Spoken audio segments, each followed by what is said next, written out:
we tend to glamorize the dark stuff. We decorate it in our heads.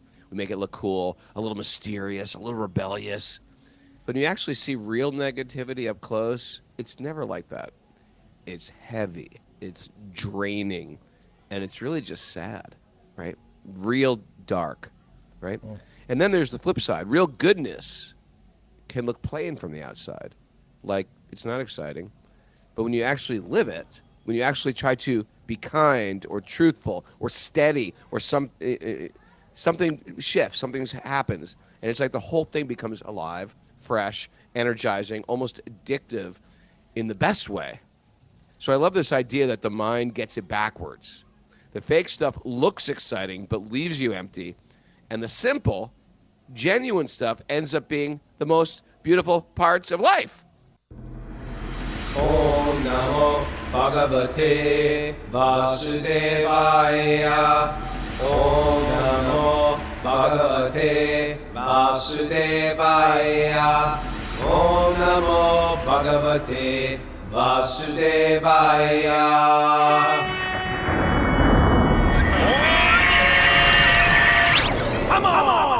Live from Nocatee, Florida, this is Wisdom of the Sages, a daily spiritual podcast with your host, Raghunath, and co-host and senior educator at the Bhakti Center in New York, Kaustubha.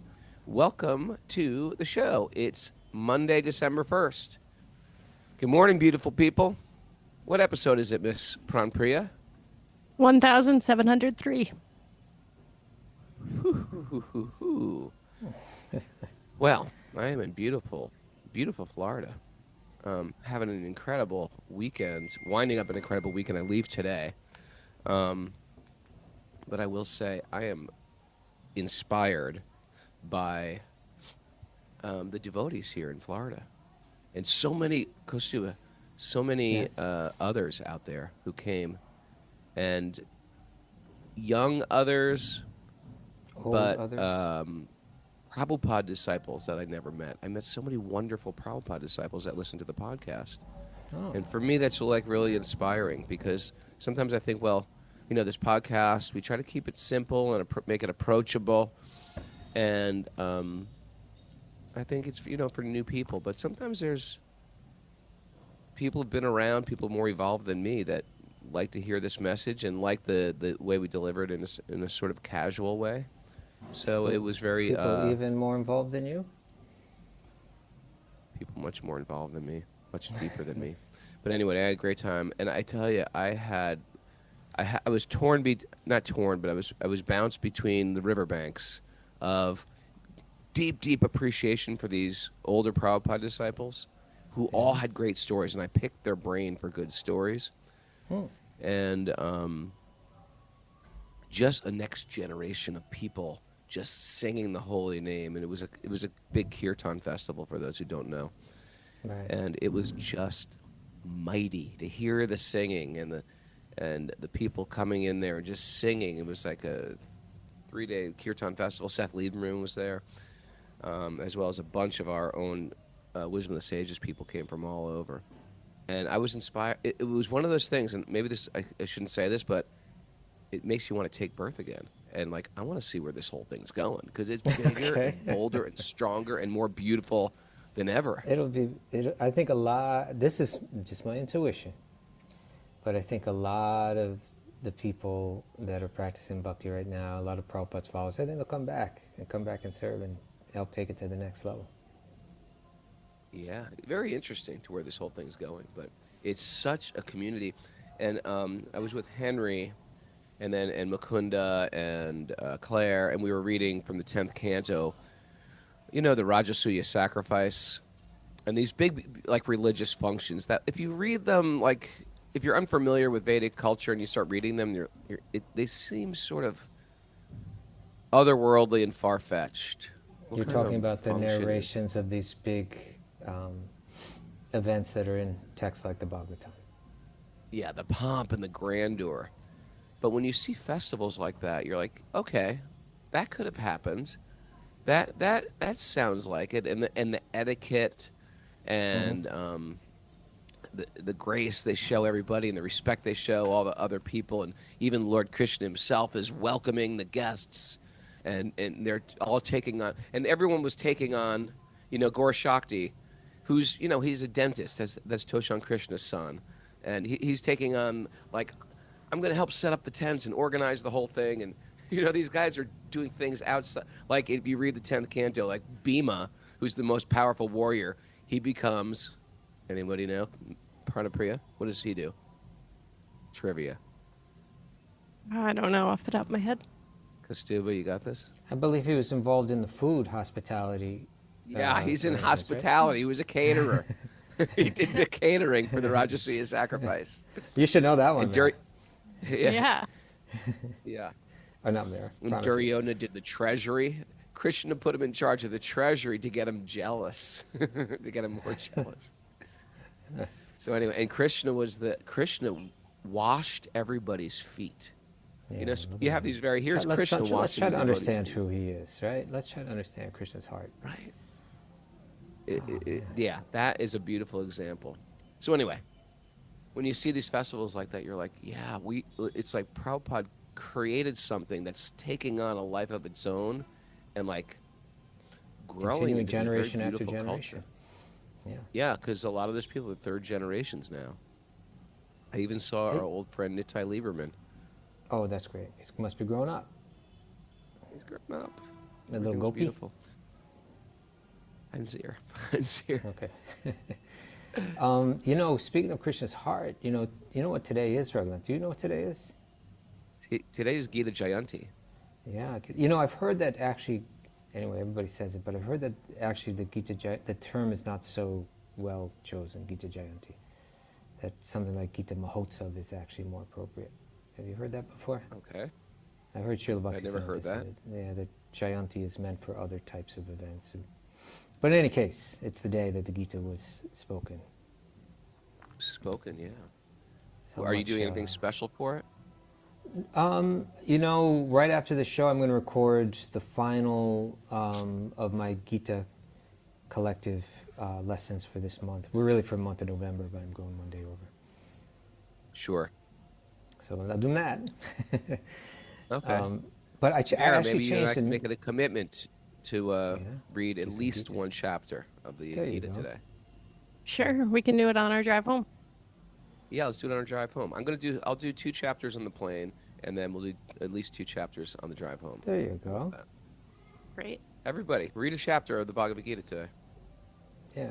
Everybody can do that. You want a short chapter? You're going to rush? Chapter 15. 20 15, verses. 12. Chapter 12, 20 verses. Boom. Yeah. Okay. All right. By the way, my yeah. nectar of instruction is Destruction? happening. My nectar of destruction. My nectar of instruction is going to be slightly delayed, but it's happening. So please get to my Pranapriya. Maybe you could put that link for the WhatsApp group, Ray Raghunath Capo. Join, sign up, and then we'll take you. But only because me and Pranapriya are going to Japan. It's going to be too hard to do everything. So I'm going to try to marathon a bunch and record a lot of these classes, and then on a daily text message out to everybody too. So I need a little bit of just bear with me, people. It's coming. Okay. Nectar of Destruction. You got to try that one too, Raghunath. Nectar of destruction. Yeah. That's my life. Nectar of Destruction. All right. Does Pranapriya, you have wanna- any announcements? Yeah, there's an Urban Devi meeting going on this Sunday through the Bhakti Center. You can join online. That's Sunday, 11 a.m. to 12:30. The speaker is Kishori Radha Devidasi, and the topic is Moved by Love. Moved by love. Okay. We also did one bed open up, Pranapriya, for the wisdom training or the teacher training or any of the trainings? There's one bed open. Yeah, up? we do have one bed left at GEV in January for either Kirtan Academy, Mridanga School, or Light on Wisdom, or the yoga teacher training. Oh. Is there a waiting list, or did the waiting list already fill in? The waiting list is cleared. Okay, because I was Yeah. just telling someone that it wouldn't be Figure that possible, out. but if I can remember who that was. Yeah, they can come if they sign up immediately. Sign up Yeah. quick. Okay. Guess we gotta. Marissa's asking when the show is this week. We will have another show tomorrow at 7 a.m. All right. After that, I'm You not ready? sure. We're going to Japan. Okay. How about the Okay. nugget, Raghunath? Prawn Pri's in charge of the nugget. Oh, Yeah. that's right. Prime Priest in charge. How about the nugget? This nugget comes from Simone Weil, a French Is that how you philosopher. pronounce it? Yeah, I looked it up online. Nice. She was a French philosopher, mystic, and political activist. Raghu always likes when we get our nuggets from mystics. Yes. Yeah, well, I always try to like qualify like what makes you a mystic. Is it you just self-proclaimed? You got a degree in that? You know what I mean? Yeah. we It's know on what your you mean. bio, Prabhu. It's not on my bio, but it is. My next time I write a bio, I'm putting mystic. Okay, so she writes, imaginary evil is romantic and varied. Real There's no evil. accountability. Anybody could just say I'm a mystic, right? Okay. Let's hear the nugget. Let that go. Okay. We got to stop putting that in the descriptions. No. Otherwise That's you go- It's Are Raghu. they? And who are Okay. they that they're going to say, "Oh, I'm a mystic"? They You know probably what I didn't mean? say it. Probably others said it about her. Okay, well, other people said I'm quite mystical. I don't know so if I they can even put had in my bio bios then. back then. Everybody had always had bios. I don't know if that's true, Raghunath. Okay. She writes, imaginary evil is romantic and varied. Real evil is gloomy, monotonous, barren, boring. Imaginary good is boring. Real good is always new, marvelous, intoxicating. Okay. Raghu, do you agree with It was funny- Simone? Yeah, well, it was funny how the mind works because we tend to glamorize, especially now. We glamorize dark stuff. I was with Mukunda and Claire's kids and my kid, and we saw this girl serving out coffee dressed in total black. Pale skin, dressed in black, black nail polish, black eye, black everything. And it's She's like, goth that's a kind of thing. character. Gloomy. Well, they were debating: is it goth or is it emo? This is like my 11-year-old debating: is it goth or is it emo? It's like this is what culture has created right now. We tend to glamorize the dark stuff. We decorate it in our heads. We make it look cool, a little mysterious, a little rebellious. But when you actually see real negativity up close, it's never like that. It's heavy. It's draining, and it's really just sad, right? Real dark. Right? And then there's the flip side. Real goodness can look plain from the outside. Like, it's not exciting. But when you actually live it, when you actually try to be kind or truthful or steady or something shifts, something happens, and it's like the whole thing becomes alive, fresh, energizing, almost addictive in the best way. So I love this idea that the mind gets it backwards. The fake stuff looks exciting but leaves you empty. And the simple, genuine stuff ends up being the most beautiful parts of life. Yeah. Right? I agree. It's been my experience. Like when I was growing up, I had a lot of friends that were into dark stuff, Yeah. And almost all, almost to a person, to the extent the darkness, to the extent that the darkness went, the pain was just there. Not pain like that's something that's glamorous, but just like, it gets ugly. Sure. And then there are people that I know that are like that had just like tried to give their life entirely to the light, And I see their lives have been adventurous, and it's not that their lives, not that any kind of tragedy or grief, hasn't visited their life, but I see them as like exciting, actually living exciting, rich lives, rich lives. Sure. So that has been how I've seen. I think there's something in we feel the need to glamorize the rebel. I think both you and I have identified that way in our lives, and it's probably served us well to a certain degree. But you watch a film like Goodfellas or something like that, and it's kind of like, oh man, that's got to be the coolest thing to be a gang. Yeah, you murder a few people, and that's just part of the thing. You murder a few people. Everyone's scared of you. You You wear these resent great everybody. suits. Well, that's why I liked The Sopranos. because I felt like The Sopranos, it took a little bit of the glamour away. And with Yeah. Tony Soprano, it's like he's seeing a psychiatrist. Like the head of the mafia is He's seeing a suffering. psychiatrist. Yeah. It made it like more like real life. Like, okay, so you're tough and you're untouchable, and you say, I'm done with this guy. And it does sound so glamorous, but But you're having what's panic that like attacks. living that? What's it like living like that? Like, I'm going to resent a guy until I kill him or he kills me. Like, live that life. Like, actually think about that. Because when you start resenting a person to the point where you're going to kill him, there's probably someone out there who's resenting you to the point where they want to kill you.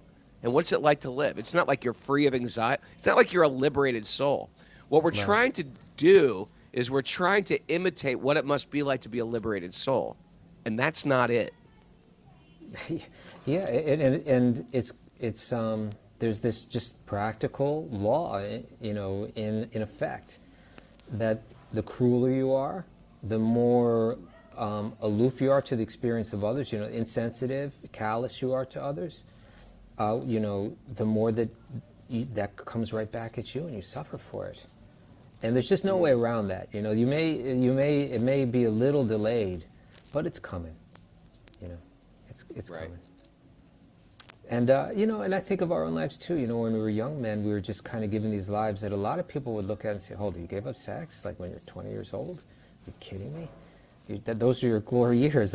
You should have been like, really adventurous." That's when you should really be living that romantic, cool, out there, doing freedom. No. Yeah. No. Yeah. Hey, And can I interrupt here? I'm gonna pivot a little bit. I met somebody who's living like the romantic life. I met Dina Bandhu's wife, Akuti Devi, and Okay. and she does natural building. She lives at the Alachua Temple, and I spoke to her. I was like, "How did you end up getting into Bhakti?" She was just like, she left home at a very young age in the 1970 perhaps, and she's like, I went to a be-in. What was a be-in? Do you know? Be-in? I'm not sure. I mean, there's Mara, look up what a sit-ins, be-in. It was sleep-ins, something be-in. in I the think it's just like 60s. kind of a protest with everybody hanging out or something. Hanging it, yeah. And so she said I met the Hare Krishnas and I never left. And Dina Bandhu we love because he's like one of our Dham gurus, takes us around Vrindavan when we were young men. But she's really into natural building and natural farming, and built little beautiful temples. She's working on Lord Nrsingadev temple right now. Builds out of cob, makes cob ovens into cow protection, taking care of cows, and it's just like that to me. Like that is like real romantic living, like living this very high vibe life, really connected with nature, and it's like it's impressive. It's sort of like what we're talking. It's not the head of the mob. It is just the opposite. Where there must be some payoff in that mode of ignorance or mode of passion type of high, but there's a result of that lifestyle. Whereas the result of natural living like that, this woman was I think 75 years old and she was like radiant. I saw so many 75-year-old women devotees who were they exuded such a powerful aura. I was so impressed. Nice. Pranapriya? The Human Be-In was an Be-In. event held in San Francisco's Golden Gate Park in January 14th, 1967. It was a prelude to San Francisco's Summer of Love. Prelude. If it was in '68, then it It was in after. 67. Okay. I wonder if there were Says other the Human Be-Ins. Be-In. The Human Be-In focused the key ideas of the 1960s counterculture: personal empowerment, cultural and political decentralization, communal living, higher consciousness, etc. Looks like some Okay. people on our message board know who she is. You got to keep your mic close to you, Raghu. Okay. So it looks like some people on our message board know who she is and have also experienced her, all of her creations there at the Alachua Temple. Yeah. Okay. You ready? Yes, I am, sir. Narayanam namaskritya naram chaiva narottamam devim saraswatim vyasam tato jayam mudirayat. Before reciting the Śrīmad-Bhāgavatam, which is our very means of conquest, one should offer respectful obeisances to the Supreme Lord Narayan, unto Narayan Rishi, the supremmost human being, unto Mother Saraswati, the goddess of learning, and to Srila Vyasadeva, the author. Nasta prayeshu badreshu nityam bhagavat sevaya bhagavati uttamashloke bhaktir bhavati naishtiki. By regular attendance in class in the Bhagavatam and by rendering service to the pure devotees, all that is troublesome to the heart will become eradicated, and loving service to the Supreme Lord, who is praised with transcendental songs, will be established as an irrevocable fact. Om Jnana Timarandasya Jnananjana Shalakaya Chakshurunmanitam Nena Tasmai Shri Gurave Namaha. I was born in the darkness of ignorance, and my teachers are opening my eyes with the torchlight of knowledge. I offer my obeisances at their lotus feet. This is where I'm not prepared. Where are we? We are in Śrīmad-Bhāgavatam, Canto 10, Chapter 14. And the text is I believe it's number 26 that we're on. All right. 10. Is that correct, Pranapriya? I had 27, but we can always go back and read 26. Oh, that's right. You're right. We Yeah. did read 26, yeah. Okay, we're on 27? Yes. Now, Okay. continuing, right? We with- are in the glorification, right? We just said that quote. Who is Lord how Brahmā? does that verse go?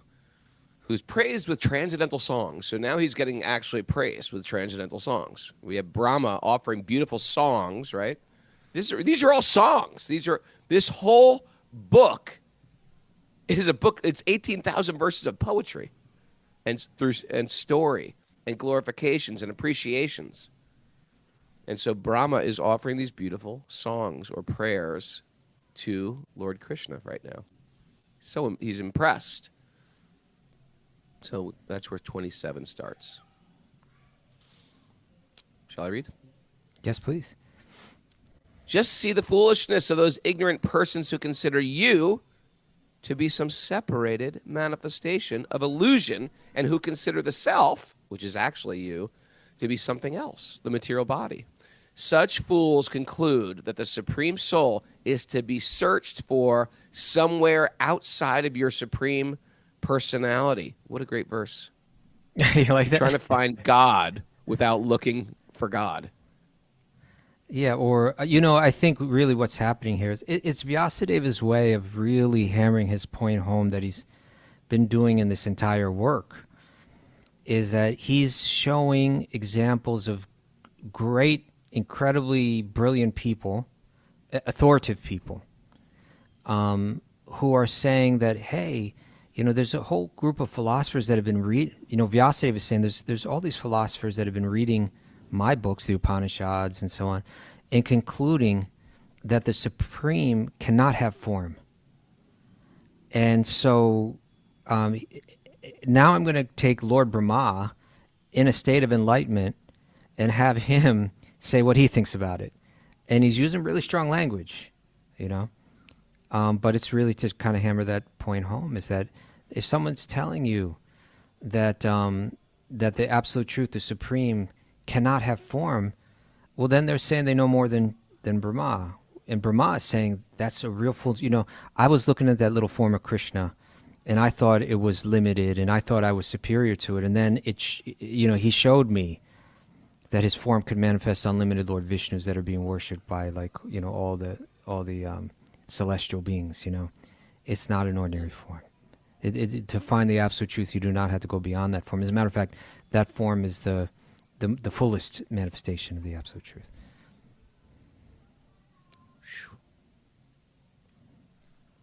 Yeah, it's like Krishna's right in front of us, and we're just like, "Where's Krishna? Where's Krishna? Krishna's not here. Is this Krishna? We're just like, he's right in front of us, and we refuse to notice him. All right, let's try to figure out whose is this. And Krishna's saying, "Here I am. What other clues do I need to show you?" I just remembered a dream. I dreamt I was done. But oh my God, I had a dream about Radha Swami the other day. It was such an incredible dream. You're not Okay. interested in this, but I had another incredible dream. Okay, you're not interested in that one. I had another incredible dream that somewhat has to do with this. I had a dream I was about to die, and I was telling my children, I'll give you some type of sign after I die that I'm here. So it's sort of like Krishna's desperately trying to give us a sign that he's here, and we're still looking for. We're just like turning our back and looking everywhere else for how can we understand this world without Krishna. Okay, enough of that. I'll tell you off the screen. They were great dreams. Okay. Oh, unlimited Lord, the saintly devotees seek you out within their own bodies by rejecting everything separate from you. Indeed, how can discriminating persons, right, discerning persons, appreciate the real nature of a rope lying before them until they refute the illusion that it is a snake? So if we're going to find the absolute truth, who is existing within our own bodies in the form of the Paramatma, then we have to refute the illusion that our body is who we are, right? That our body is our identity. My Lord, if one is favored by even a slight trace of the mercy of your lotus feet, he can understand the greatness of your personality. But those who speculate to understand the Supreme Personality of Godhead are unable to know you. Unable to know you, even though they continued to study the Vedas for many years. He's hammering it home more. He's going to say, it's not your study of the Upanishads that's going to do it. It's not your logic. It's not your speculation. That's not the process. It's by getting some grace, even a slight trace. My dear Lord, I therefore pray to be so fortunate that in this life as Lord Brahmā, or in another life, wherever I take my birth, I may be counted as one of your devotees. I pray that wherever I may be, even amongst the animal species, I can engage in bhakti or devotional service to your lotus feet. Very interesting, right? Like, he kind of has, in terms of his own body, he's got this unique body. It's not even composed of like this. It's made out of material energy, but it's like super subtle and like super refined. He's got this position and this form that's really makes our forms just look really weak. And he's saying, I'm you know what? I don't even care what form I come in. Even if I come in like an animal form, make me a dog. That's okay. But as long as I'm counted, and what he says here, this is an interesting phrase he uses, Raghunath. I think you'd like this. He says, bhavat means your, and jananam, which really means like your people, right? As long as I'm one of your people, as long as I'm counted as one of your people, make me a dog. I'll be your dog. That'll be fine. As long okay with that. Yeah, I just want to be yours. And that's the mood of the devotee. Like I was explaining at this festival, no matter what people have, jobs they have in the material world, they're like, okay, today we're going to be the guys who are serving out. It was with Mukunda. Mukunda, he's a filmmaker, and he's like serving out. He's like playing the humble role of the serving out prasad. Someone else is a dentist. Gaur Shakti's a dentist, and he's playing the role. He's organizing these things, and they really don't care. The devotees don't care. They just want to figure out, how can I be one of your people? How can I be just a simple servant here? And we see that at festivals all the time. People from all different walks of life coming together and just saying, you know what? We're actually joined. We're actually all connected because we're recognizing ourselves as servants of God, part of something bigger than us. Our material position is always secondary because it's always ultimately temporary anyway. The balance between our external duties of this world and what really connects us all, our internal duties, which is, I'm a servant of the Lord. Text 30, 31. O Almighty Lord, how greatly fortunate are the cows and the ladies of Vrindavan, the nectar of whose breasts milk you have happily drunk to your full satisfaction, taking the form of their calves and children, right? Because he just expanded his body, if you're new to the show. Lord Krishna expanded his body to other little children. All the Vedic sacrifices performed from time immemorial up to the present day have not given you as much satisfaction. He's hammering it now. He was kind of hammering the Gyanis, and now he's hammering the Karmis, like those that are following the Vedic rituals, right? He's saying you're foolish if you think you can understand God through your speculation or study of the Upanishads. And if you're doing the Vedic sacrifices, of the four Vedas, it's not nearly so pleasing to him. It's just like, breastfeeding him or just showing him, any kind of genuine, intimate love. Take note, Pranapriya. Want to please God? You know what to do. Okay. She's on it.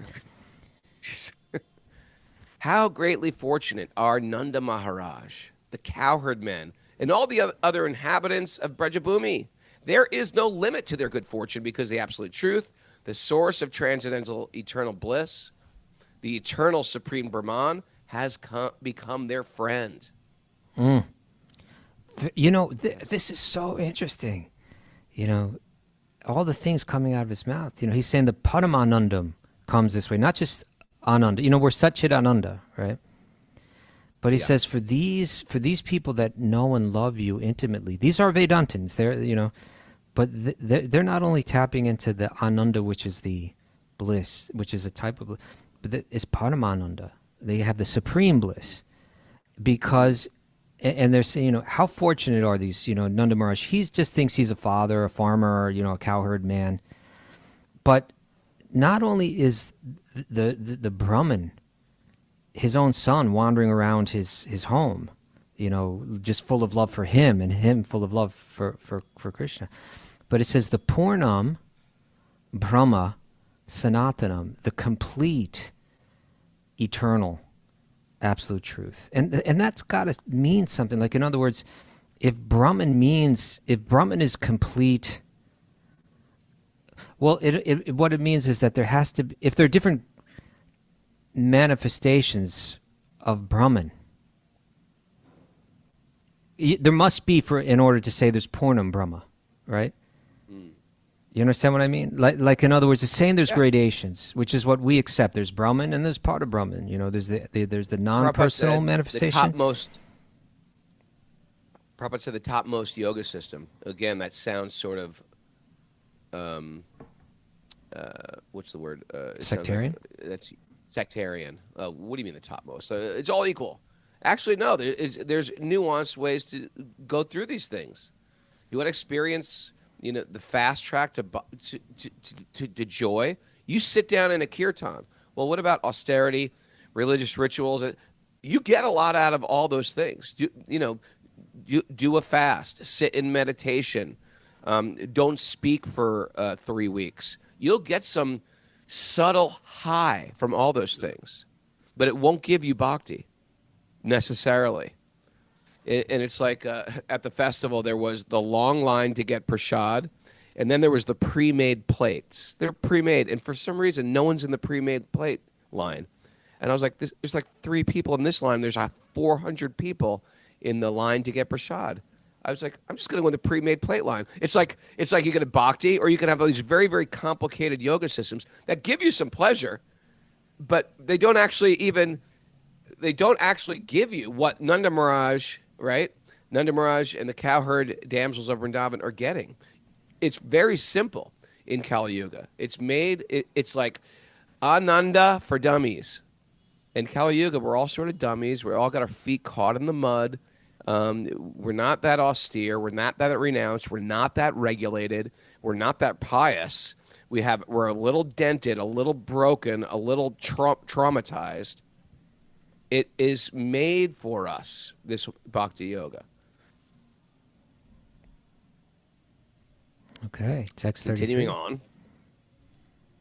Yet even though the extent of the good fortune of the residents of Vrindavan is inconceivable, we 11 presiding deities of various senses, headed by Lord Shiva, are also most fortunate because the senses of these devotees of Vrindavan are the cups through which we repeatedly drink the nectarian, intoxicating beverage of the honey of your lotus feet.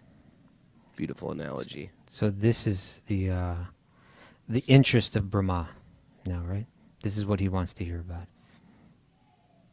My greatest possible good fortune would be to take any birth, whatever in this forest of Gokul, and have my head bathed by the dust falling from the lotus feet of any of its residents. Their entire life and soul is the Supreme Personality of Godhead, Mukunda, the dust of whose lotus feet is still being searched for in the Vedic mantras. Extreme humility, right? And really just extreme understanding of the extreme fortune. Extreme and good that's fortune. what real humility is. Humility is humility means I'm being honest. I'm seeing things as they actually are. You know, it's not like I'm falsely supplicating myself or falsely hating myself. Oh, I'm so horrible. No, it means to see things in, these residents of Vrindavan, they're very, very high. They're very, very connected. I have this great position, but I don't have what they have. I want what they have. Text 35. My mind becomes bewildered just trying to think of what reward other than you could be found anywhere. You are the embodiment of all benedictions, which you bestow upon the residents of the cowherd community of Vrindavan. You've already arranged to give yourself to Pujana and her family members in exchange for her disguising herself as a devotee.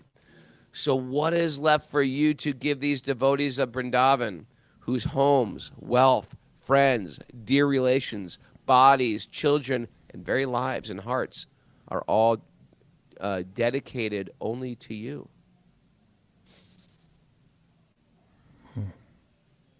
My dear Lord Krishna, until people become your devotees, their material attachments and desires remain thieves. Their homes remain prisons, and their affectionate feelings for their family members remain foot-shackles. Let's read this one again. Pranapriya, why don't you read this so I can just listen? My dear Lord Krishna, until people become your devotees, their material attachments and desires remain thieves. Their homes remain prisons, and their affectionate feelings for their family members remain foot shackles. Kaustubha, give us a commentary on this. Well, you know, it's such a relevant question. It's something that we talk about a lot on the show. It's, you know, I did a retreat here over the weekend, like a one-day retreat, and these kind of questions came up too. You know, because there's, you know, in a place here like Rishikesh, there's so much talk about detachment, you know. People are reading all kinds of books. A lot of them are reading books from different, you know, famous spiritual teachers. A lot of their ideas are derived from Upanishad. And, you know, there's like a lot of the most popular philosophers to come out of Vedanta in the past century have been people that have been preaching detachment. You know, it's like kind of the ultimate, you know, just like detaching yourself from your body, attaching yourself from your mind, and then you attain everything there is to attain. And then, then how do I understand my relationship with my family? And what's interesting in this is that Bhakti Vedanta, it's not just sentimental. It's not just some sweet thing that kind of appeals to the sentimental person but doesn't appeal to the intellect. Or to that side of people that are ready to do whatever it takes, you know. Here it's saying that your affectionate feelings for your family members will remain foot shackles. Unless, and this is so key, right? This is where Bhaktivedanta kind of takes it to another level, is it's saying unless you all become devotees. Right, then if you and the family member that you have affection for, let's say husband and wife, if you are not aware of your own spiritual stature, as well as your own relationship with Krishna, then you look to each other to fulfill each other, and ultimately you disappoint each other on some level or not. And the affection that you have, you feel like, I need that person to fill a hole in me. It keeps you trapped in the material realm. Whereas if the two of you just held hands together, appreciate each other, loved one another, but did it within the context of you're both moving towards the supreme absolute truth in the form of Krishna, well, then those affectionate feelings won't keep you in foot shackles. They'll actually be, they'll be helpful. You serve one another. You're serving already what's connected to Krishna. And so here's, that caveat was there. And the second part of this sounded just like straight up, Advaita Vedanta, or straight up Jnana Yoga. But the beginning of the verse made it clear that there's a difference here until people become your devotees. Then their homes are great. Their attachments and desires are great. Their affection and feelings for the family members are great. Otherwise, they're thieves and they're prisons and they're foot shackles. It's such a good verse. That's worth memorizing, this verse. Until people become your devotees, their material attachments and desires remain thieves. Their homes prisons, and affectionate feelings for their family members remain foot shackles. Yeah. It's just like a different way to see the world, a different set of lenses to see the world.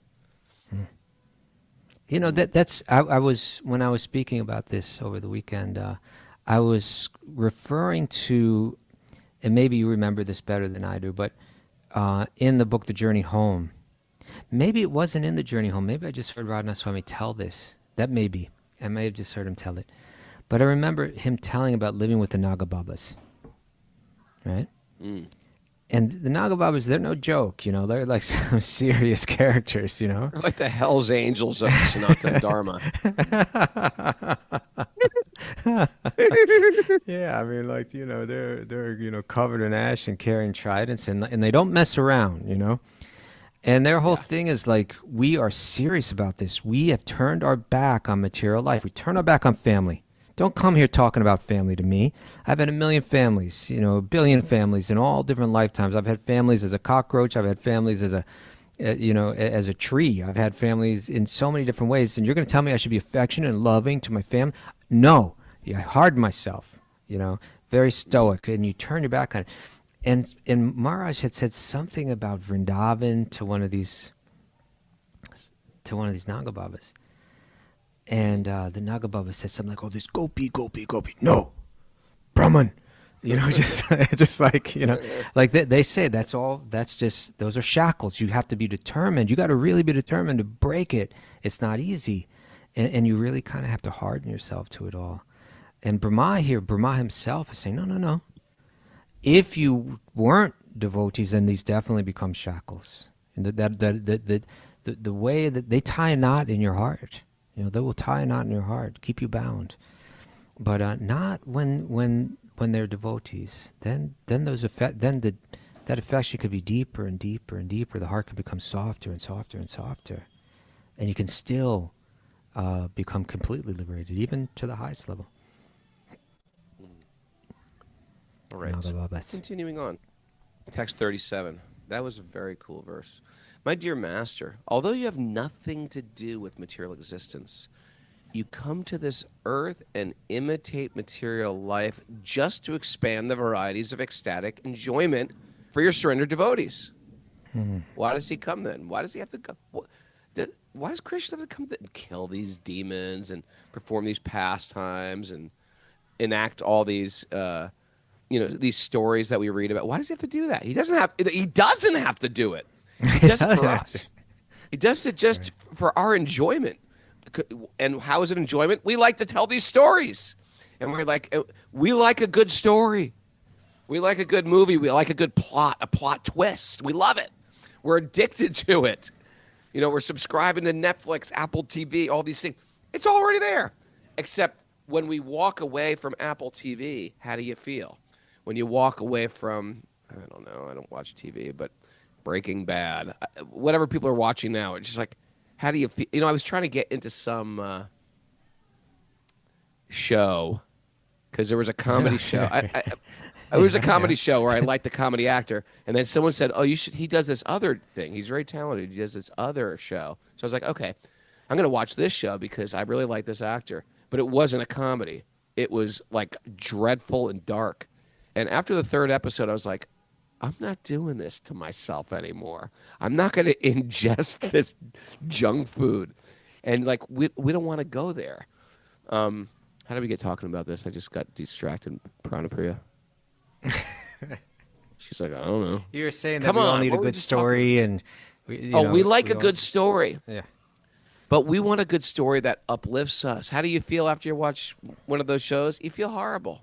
And then you just assume that that's what stories do. Oh, yeah, it was really dark and made me feel this way.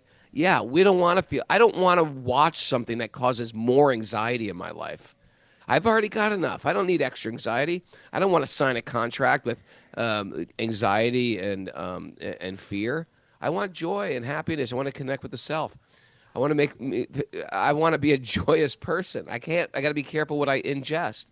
And so you want good stories? We got good stories for you. You like a good plot? We got a good plot. You like a good hero? We got a good hero. You like a good villain? We got good villains. And even the villains turn out to be great souls who have to take birth and to be liberated by the all-good Supreme Personality of Godhead. It really is an amazing thing, Raghunath, that if you look at the four Vedas with the Upanishads in them, it's such a masterful work, but it's really not meant for the masses, right? And then Vyas like kind of turns the corner and says, you know what? It's kind of like a Harvard or MIT philosopher or something like that, who's used to putting out these dense books, said, I'm going to write a movie like that's for the masses, You're like, what? Yeah, like you're supposed to be the super philosopher sage, and he's like, no, I'm going to write the best story you ever read. And he writes the Mahabharata, 100,000 verses, just mind blowing, and he just weaves all the philosophy right into it. What a milestone. By the way, on Netflix now, my son's watching is Kurukshetra. It's pretty good. What's that all about? That's pretty good. Okay. It's the Mahabharata. Like the whole story, or just like the battle? Truthfully, I just haven't had time to get into it, but I think it is. You remind me that the devotees where I'm staying here in Rishikesh, they told me that they've got the I can watch the Nrsimha movie now. You haven't watched the Nrsimha movie yet? I haven't had the opportunity. Prabhu, come on. It never came to New York. You're looking at me like there's really something wrong with me. I haven't read your book. I haven't watched this. Maybe that. No, I'm still shocked at that. I'm still shocked. I'm embarrassed for myself, and I'm embarrassed for you. It should make you feel better that. No, it doesn't. Not only it doesn't. It hurts me. It should. It hurts me because I really like you. No. But it should make you feel better that I also haven't seen the Nrsimha video. That it's not you. It's me. Yeah, sure. That's what they always say. It's not you, it's me. It's true. I know it's you. Me. I'm not saying it's me. Then. It's you. I never said it was me. I said it's all you. Well, no, in other words, you were thinking that like my opinion of you is just, has something to do with my not having read your book. But my opinion of Lord Nrsimhadev is I have the highest opinion of him. And I still haven't seen his film. Yes, I do. Well. I do. I worship him, Raghunath. I worship his lotus paws. Then watch his movie. I'm going to. And read my book. Watch his movie. Okay, I'm going to do that too. I don't worship your lotus paws. Maybe not enough. Well, you better start worshiping my lotus paws too. maybe I'll read not your enough. book. All right. All right, I think we're out of time. We're out of time now. I like to end on an argument. All right. It's a good Ready for some book. takeaways? I don't know what more I have to say. It's a good story. Hey, everybody, it's time to get my book. It's Christmas time. Go out there, go to Amazon or wherever you get books, and boomba! Double it if you already have it. Double it, buy it, and give it to a friend. Are you kidding? It's also on Audible for people who just want to listen to it. Yeah. Okay. But it's a good way to get a friend into Bhakti because it's a story. People like stories. There you go. They like a story. Note that one down. People like stories. People like stories. People like stories. All right. All right. What's going on? Ready for some takeaways? I want to say that I missed you guys this weekend. Thank you. Yeah, Which guys? Both of us? You Everyone here? and Pranapriya. Oh. And all the Zoomers?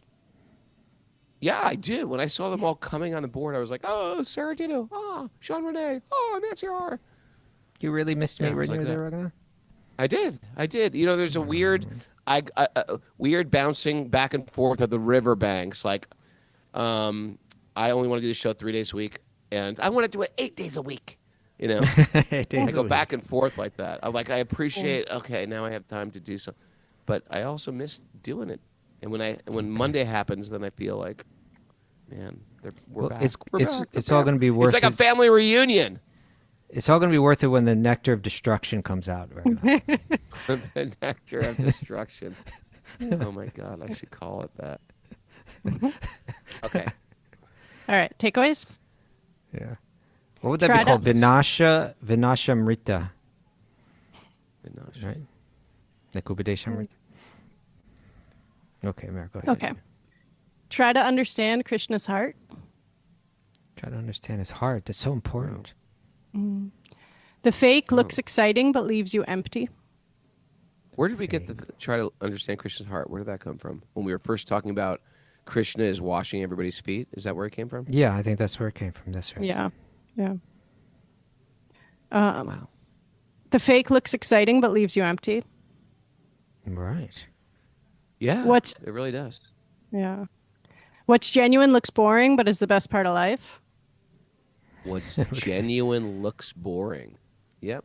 For years I've The called you crueler boring, you are- Kaustubha, and you're not boring. You are genuine. Thank you, Raghunath. Yeah. You are tell not both of us we're boring. I tell- You guys Maybe you're are easily beautiful. bored. Yeah, you know, yes. When my kids say Yes. I'm bored, I say That's 'cause right. you're That's what you say to you're them. You're boring. You're boring. Yeah. Don't be boring. I'm bored. Would you like to have an ecstatic dance in a circus with me? Yeah, what was that weird thing that you That sent was me? so creepy. There's something in Rishikesh. There's these posters up. I guess it's for some kind of ecstatic trance dance, but it was like this terrifying looking Psycho clown. clown. Like a psycho clown. And he's like, "Do you I don't want want to to dance with in a it?" clown. I think our culture, I mean, even some our- clowns, like our- maybe some clowns are sweet, but no That was clowns. scary. I don't want to No, dance no, with there is- any clowns. there are some nice clowns, and one of them is one of I the don't- greatest dancers ever. You know, Who? Jamuna Jivana. Oh my God, there it is. Pranpriya put it on the Are you board. No, but here's the Pranpriya deal. put it up. I was gonna say, who got that? It was Pranpriya. Here's the deal. When we were young, clowns sort of had a charm Jamuna to Jaya, them. yeah. You know, I grew I'm up sorry, with go- yeah. Bozo, and I loved Bozo. But I think something shifted. You know what happened? I love Is these Bozo, damn- and then something shifted. Well, you know what happened? There became like these crazy murder movies, and maybe Yeah, there they was changed was the there some clown. was there some clown killer? Like in real Probably. life, was there like a I think like one of a, those. Oh, I don't know. serial killers like Maybe just a Lacey horror or flicks or something. Gacy or who's the guy? Did he dress up like a clown? They just gave clowns a bad name. Then you got all these new Stephen Batman King. movies Yeah. with the Joker. Oh, Stephen King. Stephen did it. King. Yeah. See, they've ruined the clown. And now I'm not interested in a circus, a clown, dancing, an Anything. ecstatic dance with a clown. No, because they could pull out a knife. I just understand that clowns are not just these happy guys anymore. All right. They have No, motives. but Clowns Jamuna have Jaya- motives. Jamuna Jai should go to that dance in her clown outfit. She's a professional clown. She goes into the hospitals for the kids and stuff like that. She's very sweet. And she's one of the world's greatest Kirtan dancers. Yeah. I think She could tear that thing John up. Wayne Gacy, Krusty the Clown. Krusty the clown. Okay. Front of All you. right. Do we get back to takeaways? Yeah. Yes. Krishna is desperately That was it. trying to send us a sign. Oh, and we're just not hearing it. Yeah. Sending us unlimited signs. We're like, what? We're looking everywhere else. Your study and speculation won't get you God. No, that's a bozo no-no right there. That's what Did you ever watch Bozo when you were little, Kaustubha? I know I did like a couple times, but you know That was it like wasn't really a- early. It wasn't I like must have been 4 years Yeah. old or something.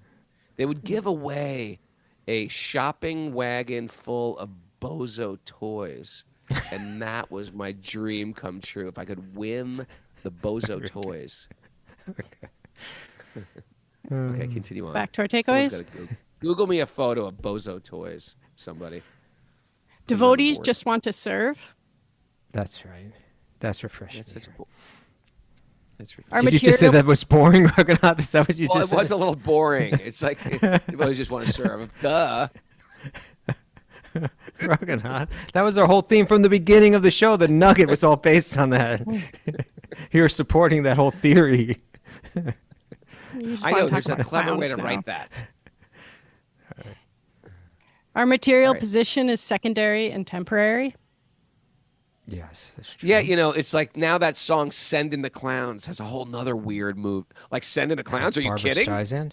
You gotta That's like send a out the nightmare. clowns. Sending in the clowns. You send in the clowns, I'm going out, okay? I'm going out Running the for back my door. life. Oh, Krishna. Okay, continue on.